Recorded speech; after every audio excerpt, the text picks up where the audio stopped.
next part of the form is, well, it's a bit complicated in terms of arms, it's fine motor skills.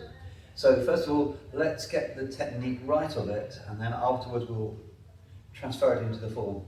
And this is quite weird, really. So both palms are outward, with the fingertips facing towards the elbow. So it goes like this. Now all you've got to do is to swap the hands round.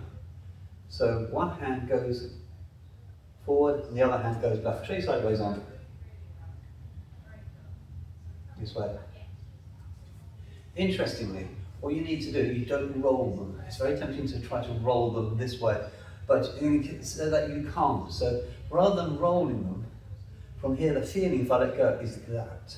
That's the feeling what you're having. But of course your arms don't work that way.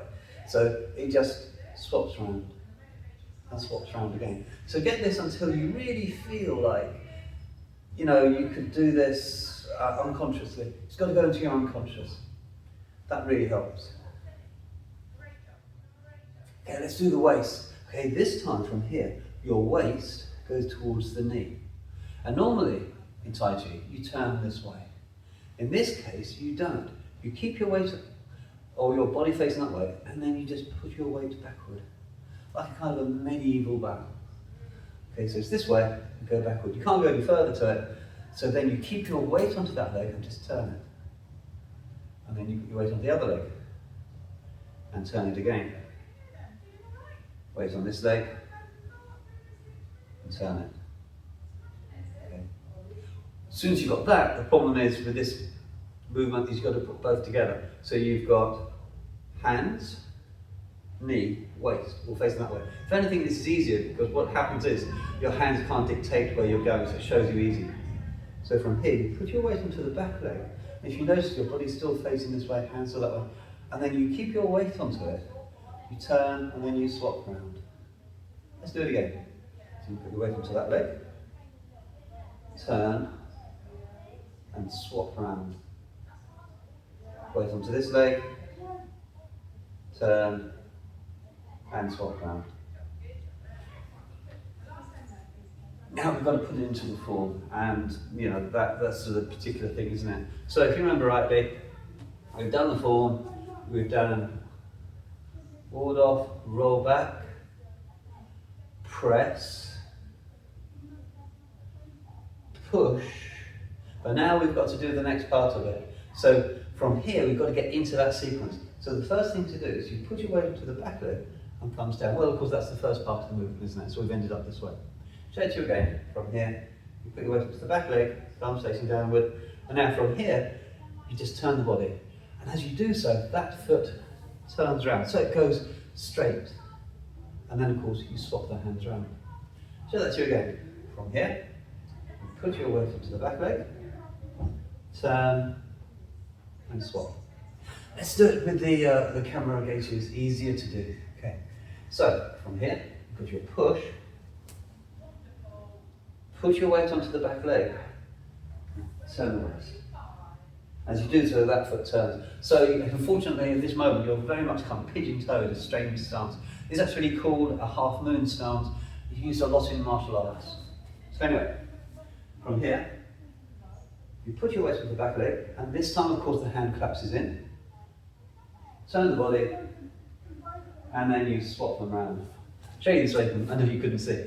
Okay, so you put your weight on the back leg, turn, swap. Push.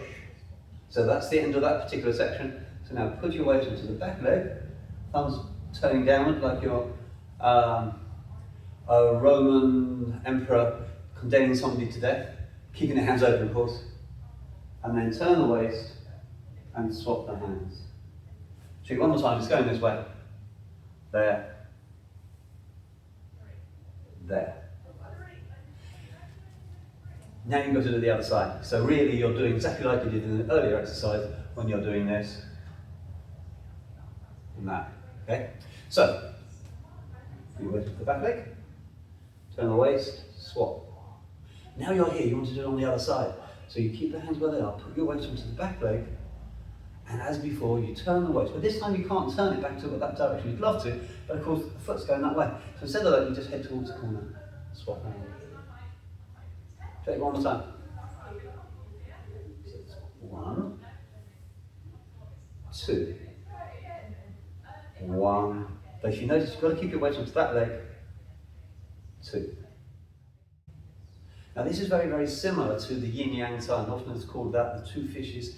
Because if you don't notice the two fishes, or the yin-yang sign, it's like you've got two fishes, a black one and a white one. And if you notice the arm positions, one long like this one, and then one like that one, they are exactly the same as that kind of design.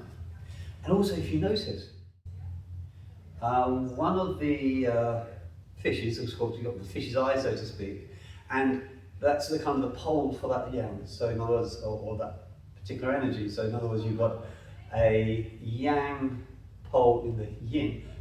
All yin energy heads towards its opposite, heads towards yang, and vice versa. And if you notice, you've got that idea in this movement as well. So in other words, that's the reason why your weight stays on that leg. So that's the pole. That's the thing. Instead of that, if you notice, you're moving from it, and then of course you've got the other, and then of course you've got it moving back. Okay, 3 times. Let's do it.